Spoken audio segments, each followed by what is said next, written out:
The Beelink Mini S12 is the lightest and cheapest new mini PC I have ever tested. For less than £140, you get a complete Windows 11 PC with 8GB of RAM, 256GB of NVMe storage, and all of that weighing 280 grams. But can it actually do anything useful? Or will you end up needing something more powerful? Let's take a closer look.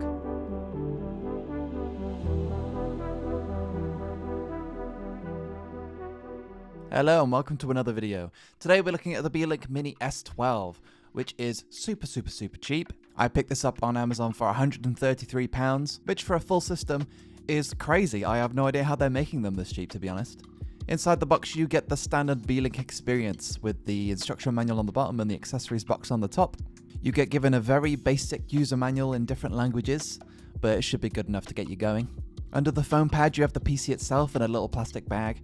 First impressions, this thing is incredibly lightweight even for a mini PC. So if you're someone who travels with your computer, even though I've never met someone who actually does that, you're in for a treat.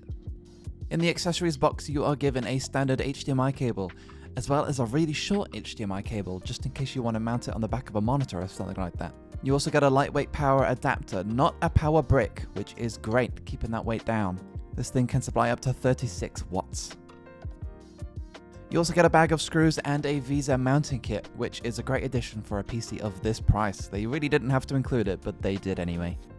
Taking a look at the actual PC now. It is all plastic construction, that's why it's so lightweight, but you do get a nice design on the front. It's like a load of cubes all together. Looking on the back of the case, you have two USB 3.2s, a LAN port, two HDMIs, the power port, and a Kensington lock. And on the front you have a clear CMOS button, another two USB 3.2s, a headphone microphone jack, and the power button, which I think is the perfect amount for an I/O for a little machine like this. And on the side you got vents for cooling. Something I really like about Beelink mini PCs, which I think they do better than other brands, is that they have screws inside the rubber feet, so you don't have to rip them off every time you want to get inside of it. These screws are very small, so try not to lose them as you take it apart. Beelink also give you like a little rubber tab to pull on, but for the life of me, I could not pull this out. If this happens to you, don't force it because there is a ribbon cable on the other side. The best solution I found is to put a screwdriver down the side vent and push on the hard drive cage and it should open. Even on such a cheap PC, they still give you an option to expand your storage with a 2.5-inch drive, which is always nice. On the inside you get a single stick of RAM, so no dual channel, but that's okay. The one they give you is DDR4 rated up to 3200 MHz. And the SSD they give you is an NVMe, which is great. It also has a thermal pad which touches the hard drive cage. Overall, a very lightweight, simple little system here. Testing out some 4K video on YouTube, we have no drop frames at all, which is great. No stuttering, no issues in playback at all. On the benchmarks, we are given a single core score of 1058 and multi-core score of 2451. So it's about the same as an i7 from 11 years ago. Not great, but for the price and the power usage, this thing is not bad at all. For the graphics score we get 2675, which is astonishingly low. This thing gets destroyed by even the most basic of graphics cards. So if you want to do anything graphically intensive other than just watching YouTube videos, this is not the PC for you.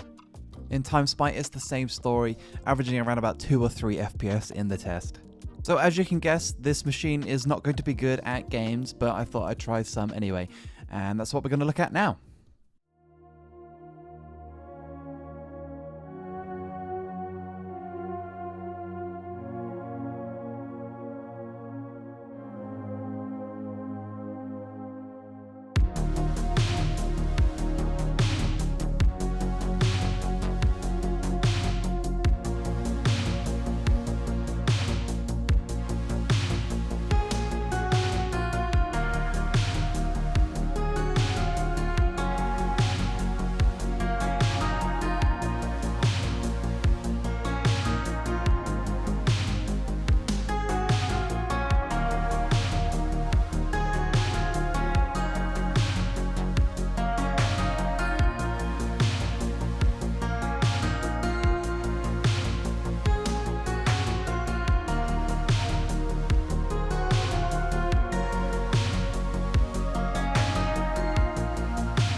So overall, should you pick up the Mini S12? Well, it kind of depends on your situation.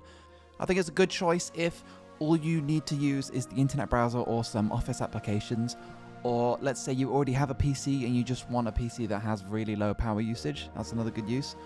Or you want like a really low power server or like a little Linux machine that you want to mess around with. Or you like to travel with your computer but you don't want a laptop. But again, I cannot stress this enough. If you do anything graphically intensive, this ain't the one. Don't get it. But otherwise, this thing is a bargain. And if you want to pick one up, maybe for your nan or something, check out the link in the description. Subscribe if you haven't already, and I will see you in the next one.